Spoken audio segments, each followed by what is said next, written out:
શ્રીમદ ભાગવત મહાત્મય ભક્તિ અને નારદનો સમાગમ. જેમના સર્વ કર્મો દૂર થયા હતા અને જેમને ઉપનયન સંસ્કાર પણ થયો ન હતો, એવા જે સુખદેવજી સર્વનો ત્યાગ કરીને જ્યારે ચાલી નીકળ્યા, ત્યારે વિરહથી વ્યાકુળ થઈ શ્રી વેદવ્યાસજીએ હે પુત્ર એ પ્રમાણે તેમને બોલાવ્યા. તે સમયે એ સુખદેવ રૂપે વૃક્ષોએ ઉત્તર આપ્યો હતો.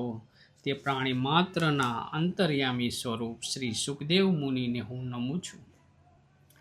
કથારૂપી અમૃત રસનો સ્વાદ લેવામાં કુશળ મુનિ શૌનકે નૈમિષારણ્યમાં બેઠેલા મહાબુદ્ધિમાન સૂતને પ્રણામ કરી પૂછ્યું.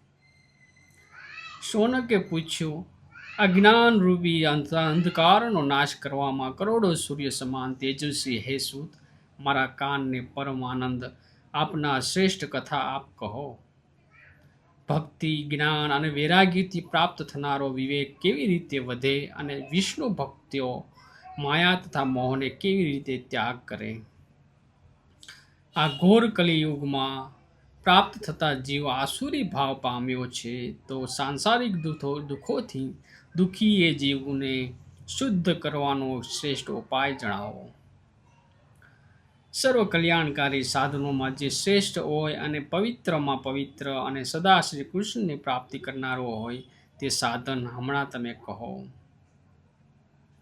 ચિંતામણી પ્રસન્ન થાય તો લૌકિક સુખ આપે છે, ઇન્દ્ર પ્રસન્ન થાય તો સ્વર્ગ સંપત્તિ આપે છે, અને ગુરુ પ્રસન્ન થાય તો યોગીઓને પણ દુર્લભ એવો વૈકુંઠ આપે છે. સૂતે કહ્યું, હે શૌનક, તમારા હૃદયમાં પ્રેમ છે અને તેથી સર્વ સિદ્ધાંતો વડે સિદ્ધ થયેલું સંસારના ભયનો નાશ કરનારો, ભક્તિના પ્રવાહને વધારનારો, શ્રી કૃષ્ણને પ્રસન્ન કરવામાં જે કારણરૂપ છે તે સાધન વિચારીને હું તમને કહું છું. તે તમે સાવધાન થઈને સાંભળો. કલિયુગમાં કાળરૂપી સર્પના મુખનો શ્વાસ ગ્રાસ થવામાં જે ભય છે તેનો નાશ કરવા માટે શ્રી સુખદેવજીએ શ્રીમદ ભાગવત શાસ્ત્ર કહ્યું છે. મનની બુદ્ધિ માટે આનાથી બીજું કંઈ પણ સાધન નથી. જન્માંતરનું પુણ્ય હોય તો શ્રીમદ ભાગવતનો લાભ મળે. શ્રી સુખદેવજી પરીક્ષિતને કથા કહેવાને સભામાં બેઠા ત્યારે અમૃતનો કળશ લઈ દેવો ત્યાં આવ્યા હતા. પોતાના કાર્યમાં કુશળ એવા તે સર્વ દેવો સુખદેવજીને નમસ્કાર કરીને કહેવા લાગ્યા, આ અમૃત તમે લઈ લો, તેને બદલે કથારૂપી અમૃત તમે અમને આપો. આ રીતે બદલો થયા પછી રાજા પરીક્ષિત અમૃત પીએ અને અમે સર્વે શ્રીમદ ભાગવત રૂપી અમૃત પીશું. પછી સુખદેવજીએ લોકમાં કથા ક્યાં અને અમૃત ક્યાં, મોટો મણિ ક્યાં અને કાચ ક્યાં એવો વિચાર કરી દેવોને હસી કાઢ્યા. તેઓને અભક્ત અને જાણી કથારૂપી અમૃત આપ્યું નહીં. આમ શ્રીમદ ભાગવતની કથા દેવોની પણ દુર્લભ છે. પૂર્વ કાળમાં શ્રીમદ ભાગવતના શ્રવણથી રાજા પરીક્ષિતનો મોક્ષ થયો જોઈને બ્રહ્માને પણ આશ્ચર્ય થયું. તેમણે સતલોકમાં કાંટો બાંધી સર્વ સાધનો તોડ્યા હતા.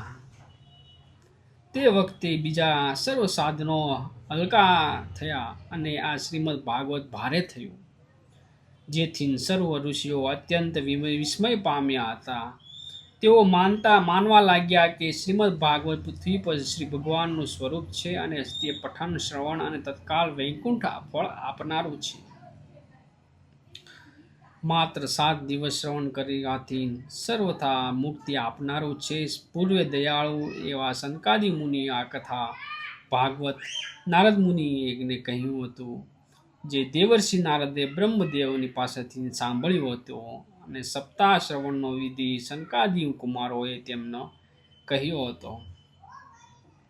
શૌનકે પૂછ્યું કે લોકોને લડાવવામાં તત્પર અને અસ્થિર એવા નારદને સપ્તાહ શ્રવણનો વિધિ સાંભળવામાં પ્રીતિ કેમ થઈ? તેમને સનત કુમારો સાથે સમાગમ ક્યાં થયો? સૂતે કહ્યું, આ વિષયમાં ભક્તિપૂર્વક કથા હું તમને કહું છું, જે કથા સુખદેવજીએ મને શિષ્ય જાણીને એકાંતમાં કહી છે. સનકાદી ચારેય નિર્મળ ઋષિઓ બદ્રિકા આશ્રમમાં સત્સંગ કરવા માટે આવ્યા અને ત્યાં તેમણે નારદને જોયા. સનકાદી કુમારોએ કહ્યું કે હે નારદ, તમારું મુખ ઉદાસીન કેમ છે? તમે ચિંતા પરાયણ કેમ છો? આમ ઉતાવળે ક્યાં જાઓ છો? તમે ક્યાંથી આવો છો? જેની પાસેથી ધન ચાલ્યું ગયું હોય અને જેવા મનુષ્યની પેઠે હમણાં તમે શૂન્ય ચિત્તવાળા જણાવો છો. સંગથી મુક્તિ થયેલા તમે આ ન ઘટે, માટે કારણ કહો. નારદે કહ્યું કે હું પૃથ્વીને સર્વથી ઉત્તમ જાણી ત્યાં ગયો હતો અને પુષ્કળ, પ્રયાગ, કાશી, ગોદાવરી, હરિક્ષેત્ર, કુરુક્ષેત્ર, શ્રીરંગ અને સેતુબંધ આદિ તીર્થોમાં ચોતરફ ફર્યો, પણ મનને અસંતોષકારક સુખ કંઈ સ્થળે મળ્યું નહીં, જોયું નહીં. હમણાં અધર્મના મિત્ર કલયુગે પૃથ્વીને દુઃખી કરી છે. સત્ય, તપ, પવિત્રતા, દયા અને દાન ત્યાં નથી. જીવો પેટ ભરા, દિન, અસત્ય બોલનારા, આળસુ, અતિશય મંદ બુદ્ધિવાળા, મંદ ભાગ્યવાળા અને દુઃખી જોવામાં આવે છે. સંતજનોનો પણ પાખંડમાં લાગેલા છે. વૈરાગીઓ ગરબારી થયા છે. દરેક ઘરમાં સ્ત્રીઓનું સ્વામિત્વ છે. સાળો બુદ્ધિ આપનારો છે. લોભથી કન્યા વિક્રય થાય છે. સ્ત્રી પુરુષો પરસ્પર લડે છે. આશ્રમો, તીર્થો, નદીઓ, યવનો એ રોક્યા છે. તેમજ ઘણા દેવાલયોનો દુષ્ટોએ નાશ કર્યો છે. યોગી, સિદ્ધ, જ્ઞાની, સત્ક્રિયા કરનારો પુરુષ કોઈ નથી. સર્વ સાધનો કલયુગ રૂપી દાવાનળની ભસ્મીભૂત થયા છે. આ કલયુગમાં જે દેશ વિશે રાંધેલા અન્ન વેચાય છે, બ્રાહ્મણો વેચે છે, વેદ વેચે છે, સ્ત્રીઓ ધન લઈ વ્યભિચાર કરે છે, આ રીતે કલયુગના દોષો જોતો પૃથ્વી ઉપર ફરતો હું યમુના તટે ગયો, જ્યાં શ્રી કૃષ્ણ લીલા કરી હતી.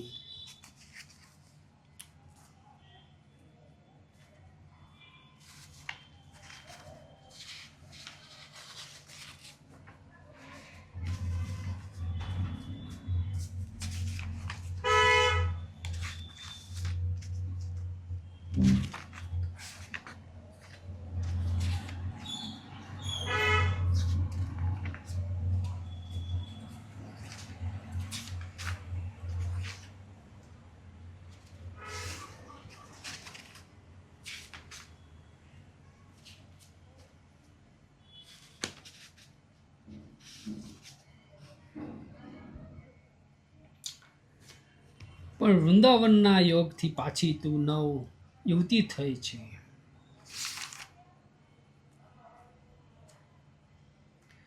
હે મુનીશ્વરો, ત્યાં મેં એક આશ્ચર્ય જોયું, તે તમે સાંભળો. ખિન્ન મનવાળી એક તરુણ સ્ત્રી ત્યાં બેઠી હતી. તેની પાસે બે વૃદ્ધ પુરુષો બેભાન અવસ્થામાં નિશ્વાસ નાખતા પડ્યા હતા. તે રડતી હતી, તેમને જગાડતી હતી, તેમજ તેમની સેવા કરતી હતી. પોતાના શરીરની રક્ષા કરનારને દશેય દિશાઓમાં તે જોતી હતી. તે સ્ત્રીને બીજી સેંકડો સ્ત્રીઓ પવન નાખતી વારંવાર સમજાવતી હતી. દૂરથી જોઈને કૌતુકથી હું તેની પાસે ગયો. મને જોઈને તે યુવતી ઊભી થઈ અને વિહ્વળ થઈ આ વચન બોલી. યુવતીએ કહ્યું, હે સત્પુરુષ, એક ક્ષણ ઊભા રહો અને મારી ચિંતાનો પણ નાશ કરો. તમારું ઉત્તમ દર્શન લોકના પાપને સર્વથા હરનારું છે. તમારા વચનથી ઘણે ભાગે મારા દુઃખની શાંતિ થશે. જો મોટું ભાગ્ય હોય તો આપનું દર્શન થાય છે. નારદે કહ્યું, હે દેવી, તું કોણ છે અને આ બે પુરુષો કોણ છે? કમળ સમાન નેત્રવાળા આ સ્ત્રીઓ કોણ છે? પોતાનું દુઃખનું કારણ તું વિસ્તારથી કહે. યુવતીએ કહ્યું, હું ભક્તિ છું અને એ નામથી પ્રખ્યાત છું, અને આ મારા બે પુત્રો છે. તેમના નામ જ્ઞાન અને વૈરાગ્ય છે. કાળ યોગે તેઓ વૃદ્ધ થયા છે અને આ સ્ત્રીઓ ગંગા નદી વગેરે નદીઓ છે અને મારી સેવા માટે આવી છે. મને દેવો સેવે છે તો પણ સુખ નથી. હે તપોધન, હવે તમે ચિંતાયુક્ત થઈ મારા વાત સાંભળો. મારી વાત લાંબી છે તો પણ તે સાંભળી તમે સુખ આપો. હું દ્રવિડ દેશમાં ઉત્પન્ન થઈ, કર્ણાટક મહારાષ્ટ્ર દેશમાં કોઈ સ્થળે વૃદ્ધિ પામી, પણ ગુજરાત જીર્ણ થઈ.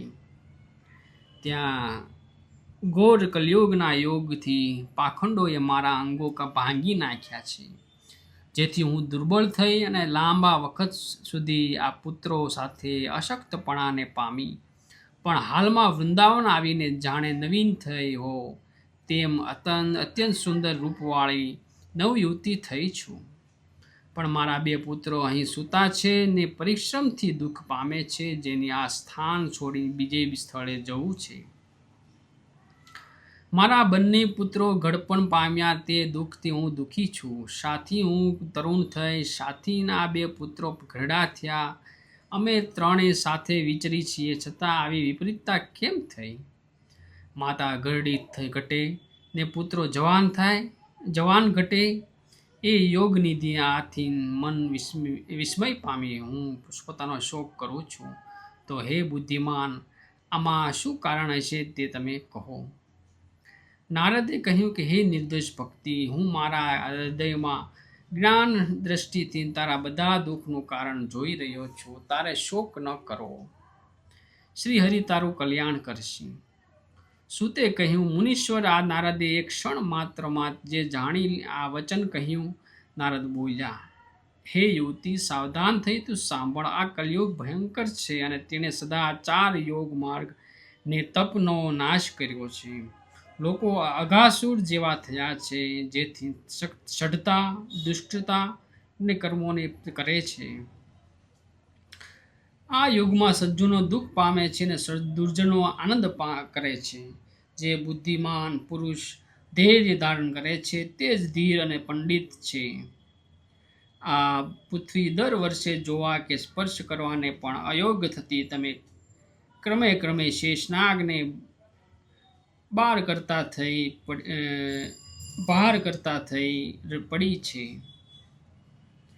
કોઈ પણ સ્થળે મંગળ દેખાતું નથી. હમણાં તમે પણ તારા પુત્રો સાથે કોઈ જોતું નથી.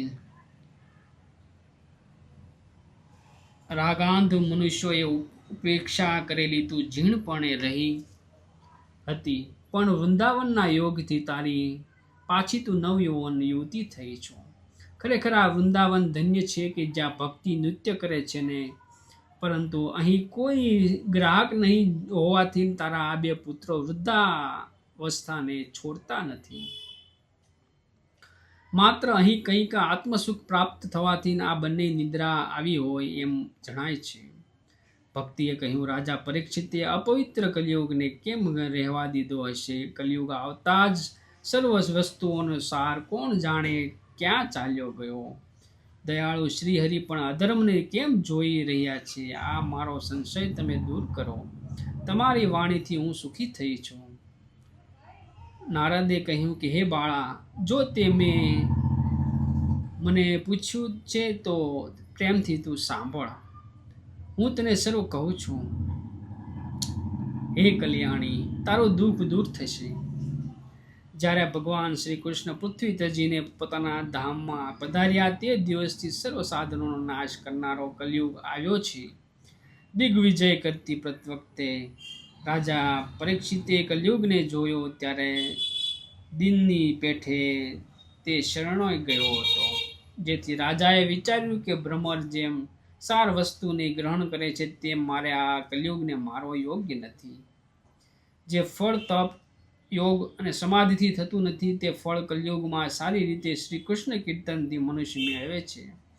આ રીતે કલિયુગ સારહીન હોવા છતાં પણ તેને એક રૂપે સારયુક્ત જોઈને કલિયુગમાં ઉત્પન્ન થયેલા જીવોના સુખ માટે પરીક્ષિત રાજાએ રાખ્યો છે.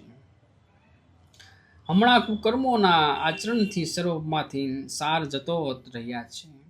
પૃથ્વી પરથી પૃથ્વી પરના પદાર્થો બીજ વિનાના ફોતરા જેવા રહ્યા છે. બ્રાહ્મણો ઘેર ઘેર પ્રત્યેક મનુષ્ય પાસે અન્નના લોભથી ભાગવતની કથા કરી રહ્યા છે. તેથી કથાનો સાર ગયો છે. લોકો અતિ ઉત્તમ, અતિ ઉગ્ર, અનેક કર્મો કરનારા ભયંકર નાસ્તિકો છે. તેઓ પણ તીર્થોમાં રહે છે, પવિત્ર અને પુરુષોમાં ખપે છે. તેથી તીર્થોનો સાર ગયો છે.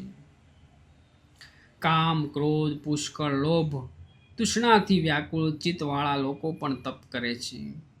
તેથી તપનો સાર ગયો. મનને ન જીતવાથી, લોભથી, દંભથી, પાખંડથી, આશ્રય કરવાથી, શાસ્ત્રોનો અભ્યાસ ન કરવાથી ધ્યાન તથા યોગનું ફળ ગયું છે. પંડિતો પણ પાડાઓની પેઠે સ્ત્રીઓ સાથે રમી રહ્યા છે. પુત્રો ઉત્પન્ન કરવામાં ચતુર થઈ મોક્ષ સાધવામાં ચતુર નથી રહ્યા. વળી સંપ્રદાય પૂર્વકનું વૈષ્ણવપણું ક્યાંય નથી. એ રીતે પ્રત્યેક સ્થળે વસ્તુઓનો સાર નાશ પામ્યો છે. આ તો યુગધર્મ વર્તે છે, તેમાં દોષ કોનો? આ કારણથી સમીપમાં રહ્યા છતાં છૈયા ભગવાન સહન કરે છે. સૂતે કહ્યું, હે શૌનક, તેમનું એ વચન સાંભળી ભક્તિ અત્યંત વિસ્મય પામી અને ફરી જે વચન બોલી તે તમે સાંભળો. ભક્તિએ કહ્યું, હે દેવર્ષિ, તમે ધન્ય છો. મારા ભાગ્યથી તમે આવ્યા છો. લોકોમાં સત્પુરુષોનું દર્શન જ સર્વ સિદ્ધિઓનું પરમ કારણ છે. જેમનું કેવળ એક જ વખત ઉપદેશ સાંભળી પ્રહલાદજી માયાને જીતી ગયા અને જેમની કૃપાથી ધ્રુવજી પણ ધ્રુવપદ પામ્યા છે, તે સમગ્ર કલ્યાણ પાત્ર બ્રહ્મપુત્ર, તમને હું પ્રણામ કરું છું.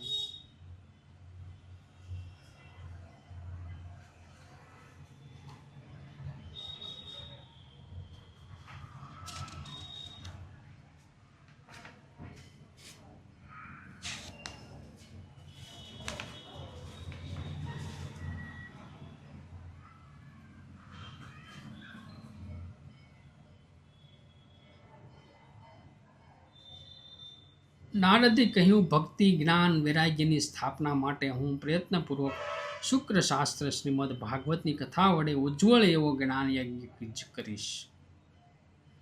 જે સ્થળે એ યજ્ઞ મારે કરવો જોઈએ તે સ્થળ શ્રીમદ ભાગવતનો મહિમા વેદ પારંગત એવા માપે મને કહેવો જોઈએ. શ્રીમદ ભાગવતની કથા કેટલા દિવસોમાં સાંભળવી જોઈએ અને તેમાં કયો વિધિ કરવો એ હવે આપ મને કહો. સંકાદી કુમારોએ કહ્યું કે હે નારદ, તમે બહુ નમ્ર અને વિવેકી છો અને અમે કહીએ છીએ તે સાંભળો. હરિદ્વાર પાસે આનંદ નામે એક ઘાટ છે. તે અનેક ઋષિગણોથી યુક્ત, દેવોની સિદ્ધોથી સેવાયેલો, જાત જાતના વૃક્ષોને લતાઓથી વ્યાપ્ત, નવી કોમળ રેતીઓ વાળો સુંદર એકાંત પ્રદેશમાં આવેલો, સુવર્ણના કરમોળોથી સુશોભિત છે. તેની સમિત વસતા પ્રાણીઓમાં મનમાં વેરભાવ રહેતો નથી. ત્યાં કોઈ ખાસ પરિશ્રમ વિનાના ત્યારે જ્ઞાન યજ્ઞ કરવો, જેનાથી ત્યાં રસરૂપ અપૂર્વ કથા થશે. જે એટલે જરાથી જીર્ણ શરીરવાળા અને નિર્બળ એવા પોતાની સન્મુખ પડેલા તે જ્ઞાન તથા વૈરાગ્યને સાથે લઈને ભક્તિ ત્યાં આવશે. કારણ કે જ્યાં ભાગવતની કથા થાય છે ત્યાં તે ભક્તિ વગેરે ત્રણેય જાય છે અને કથાનો શબ્દ સાંભળે તરુણ બને છે. સૂતે કહ્યું, એમ કહી તે કુમારો નારદજી સાથે કથાપાન કરવા તત્પર અને તે ગંગા તટે આવ્યા. જ્યારે તેઓ એક તટ પર ગયા ત્યારે ભૂલોક બ્રહ્મલોકમાં પણ આ વાતનો કોલાહલ થયો. જે શ્રીમદ ભાગવત રૂપ અમૃત પાન કરવા અતિશય રસિક વિષ્ણુ ભક્તો હતા. તેઓ સર્વે દોડતા પ્રથમ ત્યાં આવ્યા અને ભૃગુ, વશિષ્ઠ, ચવન, ગૌતમ, મેઘાતીર્થી, દેવલ, દેવરાત, પરશુરામ, વિશ્વામિત્ર, શાકલ, માર્કંડેય, દુર્વાસા, પીપલાદ, યોગેશ્વર, વ્યાસ, પરાશય, છાયા શુક્ર, જાજલી, જુહુનુ વગેરે આ સર્વ મુનિ ગણો પુત્રો, શિષ્યો અને સ્ત્રીઓ સાથે ઘણા પ્રેમ સહિત ત્યાં આવ્યા. તેમજ વેદાંતો, વેદો, મંત્રો, તંત્રો, 17 પુરાણો, 6 શાસ્ત્રો પણ શરીર ધારણ કરી ત્યાં પહોંચ્યા. વળી ગંગા વગેરે નદીઓ, પુષ્કર, સર્વે સરોવરો, ક્ષેત્રો, સર્વ દિશાઓ, દંડક આદિ વનો, સર્વ પર્વતો, વૃક્ષો, દેવો, ગંધર્વો, કિન્નરો ત્યાં આવ્યા. તેમજ જેઓ પોતાની મોટાઈના ગર્વથી ત્યાં આવ્યા ન હતા તેઓને સમજાવીને ભૃગુ ઋષિ તેડી લાવ્યા. સર્વે કથા શ્રવણની દીક્ષા લીધી અને સર્વને નારદજીએ ઉત્તમ આસન આપ્યા અને પછી સર્વથી વંદન કરાયેલા સનકાદિ કુમારો શ્રી કૃષ્ણ પરાયણ થઈ ત્યાં બેઠા. એક ભાગમાં ઋષિગણો, બીજા ભાગમાં દેવો, ત્રીજા ભાગમાં વેદો, ઉપનિષદો, ચોથા ભાગમાં તીર્થો, બીજી અને તરફ સ્ત્રીઓ પણ બેઠી. તે સમયે જય શબ્દ અને નમો શબ્દ શંખધ્વનિ થવા લાગ્યો. ત્યાં બાલ, ગુલાલ, શાળ તેમજ પુષ્પોની પુષ્કળ વૃષ્ટિ થઈ. કેટલાક દેવનાયકો વિમાનોમાંથી બેસીને ત્યાં બેઠેલા સર્વ સમાજને કલ્પવૃક્ષના પુષ્પો વડે વધાવવા લાગ્યા. એ પ્રમાણે તેઓ એકચિત થયા. ત્યારે સનકાદિ કુમારો મહાત્મા નારદને શ્રીમદ ભાગવતનું મહાત્મ સ્પષ્ટ રીતે કહેવા લાગ્યા. સનકાદિ કુમારો બોલ્યા, હવે અમે તમને શ્રીમદ ભાગવતનો મહિમા કહીએ છીએ. એના શ્રવણ માત્રથી મુક્તિ થાય છે. શ્રીમદ ભાગવતની કથા સર્વદા સાંભળવી જોઈએ. એના શ્રવણ માત્રથી શ્રી હરિ હૃદયમાં આવી બિરાજે છે. શ્રીમદ ભાગવત ગ્રંથના 18,000 શ્લોકો છે, 12 સ્કંદો છે અને પરીક્ષિત તથા સુખદેવનો સંવાદ છે. તેનું તમે શ્રવણ કરો. જ્યાં સુધી શ્રીમદ ભાગવતની કથા એક ક્ષણ પણ સાંભળી નથી ત્યાં સુધી મનુષ્ય સંસાર ચક્રમાં અજ્ઞાનથી ભમે છે. જે ઘરમાં નિત્ય ભાગવતની કથા થાય છે તે ઘર પણ તીર્થરૂપ છે. ત્યાં વસનારાઓનો પાપોનો તે નાશ કરે છે. હજારો અશ્વમેઘો યજ્ઞો, સેંકડો વાજપેયી યજ્ઞો શ્રીમદ ભાગવતની 16મી કળાને પણ યોગ્ય નથી. હે તપોધનો, જ્યાં સુધી મનુષ્યો શ્રીમદ ભાગવતનું શ્રવણ નથી કરતા ત્યાં સુધી તેઓને શરીરમાં પાપો વસે છે. ગંગા, ગયા, કાશી, પુષ્કળ કે પ્રયાગ શ્રીમદ ભાગવતની કથાના ફળ તુલ્ય નથી. જો તમે પરમ ગતિ ઈચ્છો તો શ્રીમદ ભાગવતના અડધા શ્લોકનો કે શ્લોકના ચતુર્થાંશનો પોતાના મુખથી નિત્ય પાઠ કરવો.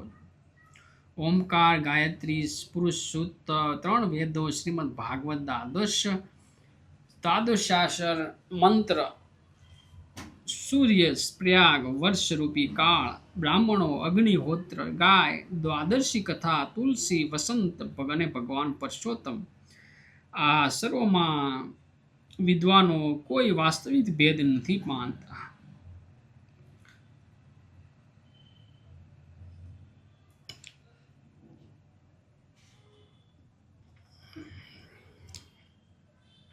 જે મનુષ્ય ભાગવત શાસ્ત્રને અર્થપૂર્વક નિત્ય વાંચે છે તેના કરોડો જન્મના પાપનો નાશ થાય છે. એમાં નિસંશય છે. જે મનુષ્ય શ્રીમદ ભાગવતના અડધા શ્લોકનો પણ એક ચરણનો પાઠ કરે છે એ નિત્ય રાજસૂય યજ્ઞ અને અશ્વમેઘ યજ્ઞના પુણ્યને પામે છે.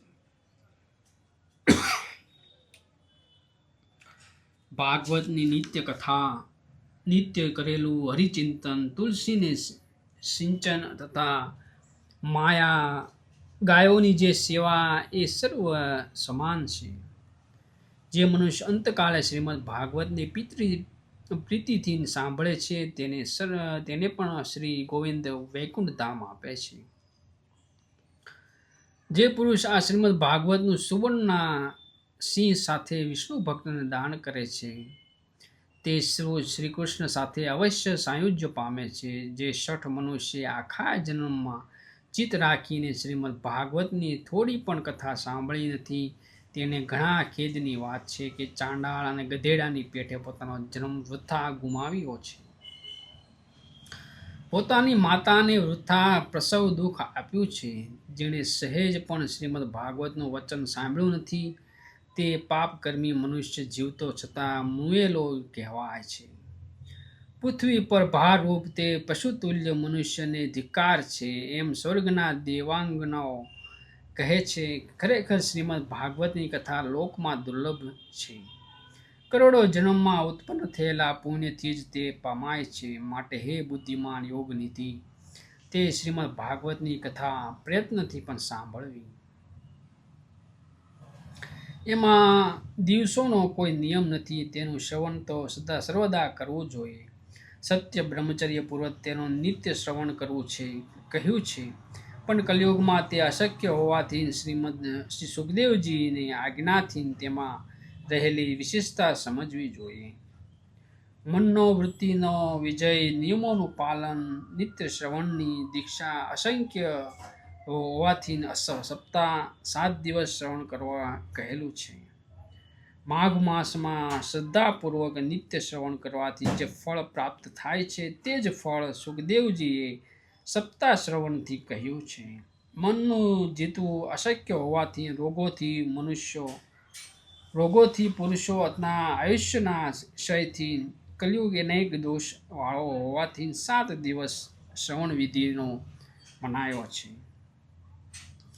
જે ફળ યોગ અને સમાધિથી નથી મળતું તે ફળ સપ્તાહ શ્રવણથી અનાયાસે મળે છે. યજ્ઞથી, વ્રતથી, તપથી, મોટા તીર્થથી, યોગથી, ધ્યાનથી સપ્તાહ શ્રવણ અધિક ગર્જના કરે છે. અરે તેની ગર્જનાને શું કહીએ, તે તો ગાજે જ છે. શૌનકે પૂછ્યું કે હે યોગવેતા, આપે આ કથાનો આશ્ચર્યયુક્ત કહી પરમાત્માનું દર્શન કરાવનાર શ્રીમદ ભાગવત પુરાણ જ્ઞાનાદિ ધર્મોની અવજ્ઞા કરી હાલમાં સાથી મોક્ષ માટે અધિક થયું છે.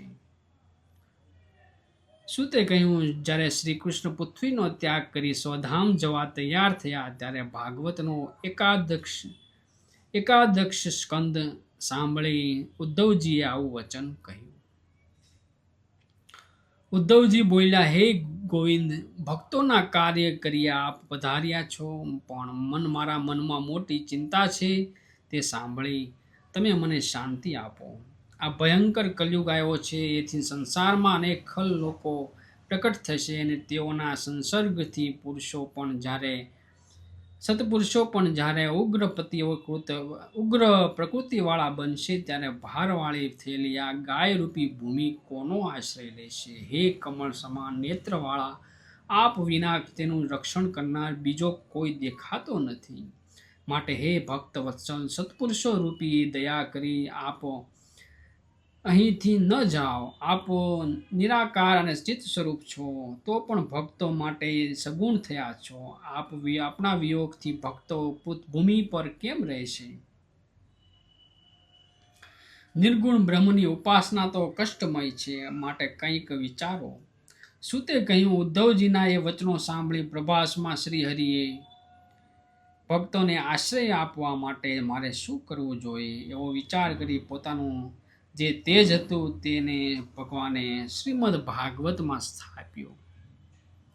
પોતે અંતર્ધાન થઈ શ્રીમદ ભાગવત રૂપી સમુદ્રમાં પ્રવેશ કર્યો. જેથી શ્રીમદ ભાગવત એ શ્રીહરિની વાણી રૂપ પ્રત્યક્ષ મૂર્તિ છે, જેના શ્રવણથી, પઠનથી અને દર્શનથી પાપનો નાશ કરે છે. માટે સપ્તાહ શ્રવણને સર્વ કરતા અધિક માન્યું છે. કલયુગમાં તો બીજા બધા સાધનોને છોડીને આ જ મનુષ્ય ધર્મ કહેવાયો છે. દારિદ્ર્ય, દુઃખ, ભાગ્ય તથા પાપને ધોઈ નાખવા અને કામ તથા ક્રોધને જીતવા કલયુગમાં આ જ ધર્મ કહ્યો છે. દેવોથી પણ જે અત્યંત દુર્લભ છે તે ભગવાનની માયાને ભાગવતના શ્રવણ વિના પુરુષો કેમ ત્યજી શકે? એ કારણથી સપ્તાહ શ્રવણ કહ્યું છે. સૂતે કહ્યું, હે શૌનક, એ પ્રમાણે સપ્તાહ શ્રવણનો શ્રેષ્ઠ ધર્મ સનકાદિ ઋષિઓએ સભામાં પ્રકટ કરી રહ્યા હતા. તેવામાં એક આશ્ચર્ય થયું તે હું કહું છું, તમે સાંભળો. હે શ્રી કૃષ્ણ, હે ગોવિંદ, હરે હરે, હે હરે મુરારી, હે નાથ, એ પ્રમાણે શ્રી ભગવાનના નામો વારંવાર બોલતી કેવળ પ્રેમ સ્વરૂપા ભક્તિ પોતાના બે તરુણ પુત્રોને લઈ એકાએક પ્રકટ થઈ. ભગવાનના અર્થોના આભૂષણો પહેલી અને અતિશય સુંદર વેશવાળી તે આવેલી ભક્તિને સભાસદોએ જોઈ અને તર્ક કર્યો, આ કેવી રીતે દાખલ થઈ અને મુનિઓને વચ્ચે કેમ આવી? તે સમયે સનકાદિક કુમારે કહ્યું કે આ ભક્તિ અત્યારે કથાના અર્થમાંથી નીકળી છે. તેમની એવી વાણી સાંભળી પુત્રો સહિત ભક્તિ નમ્ર થઈ સનત કુમારોને કહેવા લાગી. શ્રી ભક્તિએ કહ્યું કે હે બ્રહ્મપુત્રો, કલયુગમાં હું નાશ પામી ત્યારે આ છતાં પણ આપે કથાના રસ વડે આજે મને પુષ્ટ કરી છે, તો આપ કહો અને કે હવે હું ક્યાં રહું? ત્યારે ભક્તિને સનતકુમારે આ પ્રમાણે કહેવા લાગ્યા, તું ભક્તોને ભગવાનનું સ્વરૂપ આપનારી છે, અનન્ય પ્રેમને ધારણ કરનારી અને સંસાર રોગને હણનારી છે. આથી તું સારી રીતે ધૈર્ય ધારણ કરીને ખૂબ જ સ્થિરતાથી નિત્ય નિરંતર વિષ્ણુ ભક્તોના હૃદયમાં નિવાસ કર. તેથી કલયુગના દોષો લોકમાં સમર્થ હોવા છતાં તારી પાસે જોવાને પણ સમર્થ નથી. એ પ્રમાણે તેમની આજ્ઞા થઈ અને તે ક્ષણે જ ભક્તિએ શ્રી હરિ ભક્તોના ચિત્તમાં વાસ કર્યો. જેઓના હૃદયમાં શ્રી હરિની કેવળ એક જ ભક્તિ વાસ કરે છે, તેઓ નિર્ધન હોય તો પણ સમગ્ર ભુવનમાં ધન્ય છે. કારણ કે ભક્તિ રૂપી દોરીથી બંધાયેલા ભગવાનનું પણ પોતાનું પરમ ધામ છોડી બધી રીતે તેઓના હૃદયમાં આવી વસે છે. હવે પૃથ્વી ઉપર બ્રહ્મ સ્વરૂપ શ્રીમદ ભાગવત નામના ગ્રંથનો આથી અધિક મહિમા અમે શું કહીએ. ભાગવતના આશ્રયથી વક્તા અને શ્રોતા બંને શ્રી કૃષ્ણની સમાનતા પામે છે. એથી પછી બીજા ધર્મોની કંઈ જરૂર રહેતી નથી.